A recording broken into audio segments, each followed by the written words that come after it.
Shalom, selamat pagi saudara terkasih di dalam Tuhan Yesus Kristus.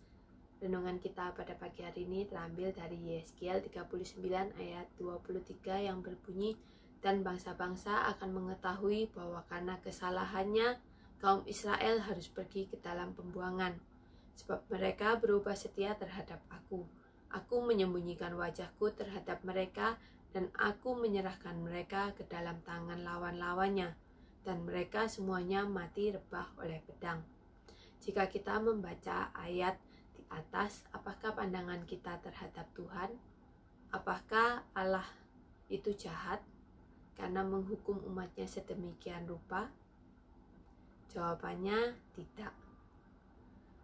Allah memberikan hukuman kepada umatnya itu atas konsekuensi yang dilakukan oleh bangsa Israel. Berulang kali bangsa Israel membelot dari Allah, berbelok ke kanan, berbelok ke kiri, seperti yang kita ketahui sebelumnya pada zaman Musa. Mereka juga mati di padang gurun karena berubah setia terhadap Allah. Allah menghukum Israel bukan karena Allah benci sama Israel, enggak sama sekali.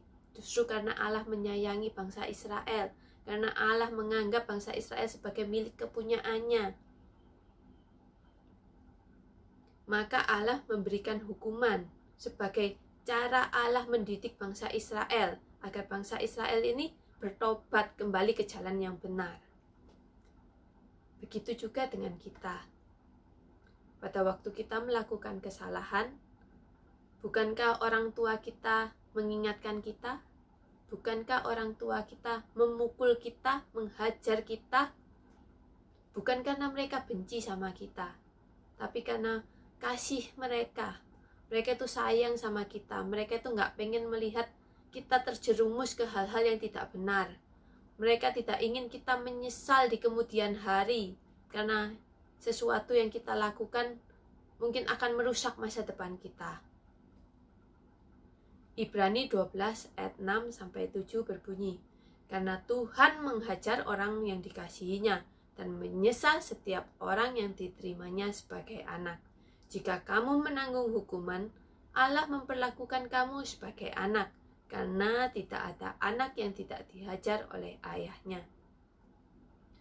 Hukuman yang Tuhan izinkan memang tidak mendatangkan sukacita, melainkan mendatangkan duka cita. Pasti kita sedih, pasti kita marah, pasti kita emosi. Kenapa sih mama ini pukul aku?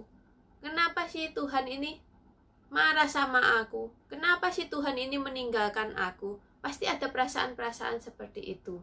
Tapi Tuhan izinkan itu terjadi agar kita ini bisa menjadi disiplin, agar kita ini menuju jalan yang benar. Bukan belok kanan, belok kiri. Tuhan itu ingin pertobatan kita. Tuhan itu ingin mendidik kita. Ini lo salah, ini lo benar. Kalau kamu salah, ya kamu dipukul biar kamu bisa jadi benar. Kalau kamu nggak dibenarkan, kamu binasa. Dalam hukuman Tuhan itu ada kasih yang begitu besar. Karena Tuhan tidak ingin kita binasa. Makanya ia rela mengorbankan anaknya yang tunggal turun ke dalam dunia agar kita manusia bebas dari hukuman. Sebab upah dosa adalah maut. Tuhan tahu itu. Kalau kita sudah ada dalam dosa, satu-satunya tujuan kita apa? Mati, binasa. Tapi Tuhan mengirimkan anaknya untuk menolong kita. Jadi, marilah kita manfaatkan hari-hari ini untuk kita merefleksikan diri kita. Apakah kita masih hidup dalam dosa? Apakah kita masih hidup tidak sesuai dengan kehendak Allah? Apakah kita masih tidak bisa meninggalkan kebiasaan-kebiasaan yang membuat kita hidup dalam dosa, jatuh ke dalam dosa? Mari kita berjalan dalam kebenaran. Ubah hati kita. Minta tolong kepada Tuhan, bersujud, berdoa. Minta Tuhan ubahkan hati kita, agar kita boleh meninggalkan semua perilaku buruk kita, dan kita boleh berjalan sesuai dengan kehendak Tuhan. Semoga renungan hari ini menjadi sumber kekuatan bagi kita, Selamat pagi dan Tuhan memberkati.